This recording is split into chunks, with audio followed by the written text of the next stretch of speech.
Hello and welcome to Genevora's running commentary number 60. I'm going to explore some ideas about singing and where it is in the brain and what its function might be. We know that early humans probably used vocal noises linked to emotion and used in groups as a way of bonding as a group and communicating as a group a long time before we developed the ability to speak. The centers for language in the brain are very specific, they're very small locations, and if there's any damage to those, then we lose either the ability to understand speech or the ability to articulate the words with our mouth. Singing, however, is much broader. It spreads throughout the brain. There are many different pathways that we can utilize for singing. And this is a way that we can rehabilitate people who have had a stroke or some kind of brain injury. And we can use singing as a way to help them connect with their voice again. We also know that early humans used singing because we can see that the structures to enable us to form those sounds evolved a long time before our brain caught up with language abilities.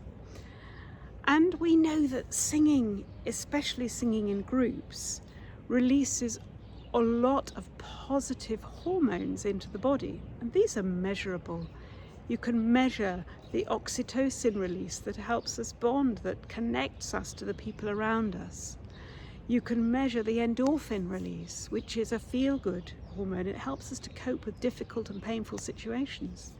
And you can measure the decrease of cortisol, which means that singing will help us to reduce our anxiety levels.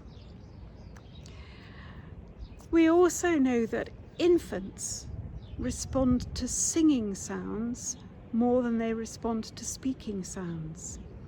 And this is why we instinctively talk to babies in a sing-song voice, because they react to it.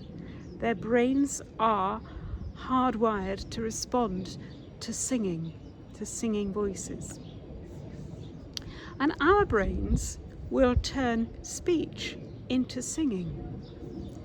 So if you repeat a little spoken phrase over and over again, after a while it'll sound like singing. So let's try one. If I say, this might be my speaking or singing. This might be my speaking or singing. This might be my speaking or singing. This might be my speaking or singing. After a while you've got a tune and your brain will turn it into song. Repeated speech will become song in the brain. So what can we use this for as performers and teachers? We can understand how fundamental singing is and how crucially important it is for humans to sing together, to feel connected to each other.